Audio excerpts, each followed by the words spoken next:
Welcome back to the Core EM Podcast. Core content for anyone, anywhere, and just in time. This is the official podcast of the NYU Bellevue EM Residency Program. We're back this week with some more pearls from our morning report. Just as a reminder, Morning Report is a long-standing Bellevue tradition where a senior resident leads a discussion based on a case they've seen. The feature that makes this conference a bit different, perhaps even unique, is that it's routinely attended by a handful of senior faculty members, many of whom are full professors in emergency medicine. They show up, they give their opinions on the case and the management, and they help to drive the learning forward. It's a fantastic opportunity to hear how some of the giants in EM would take care of cases and to see the differing opinions and thoughts. Each of these cases has multiple learning points, but often there are a couple of truly critical ones, pearls that can become easily lost since only a small number of learners are present to hear them.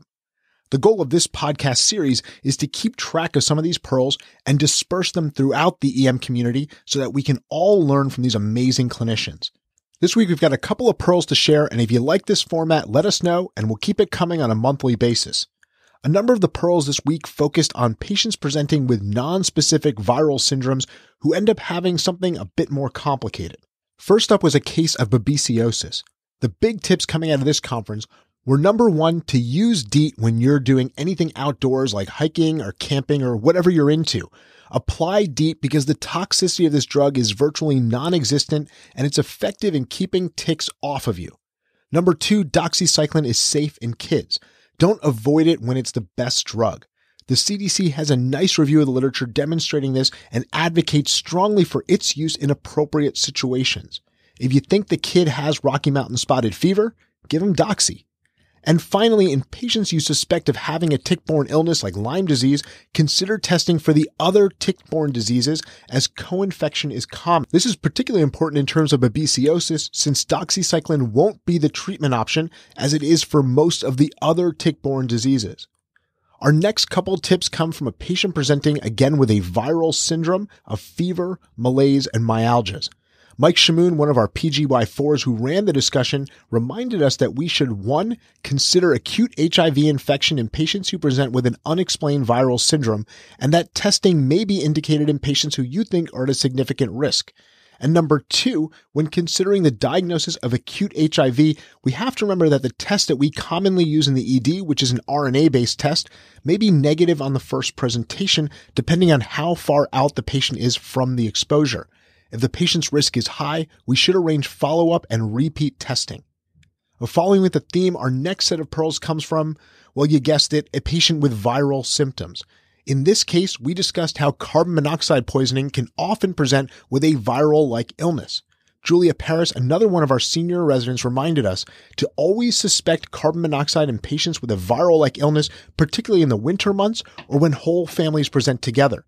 Number 2, that the carboxyhemoglobin level doesn't correlate with symptoms of severity or risk of long-term neurocognitive sequelae.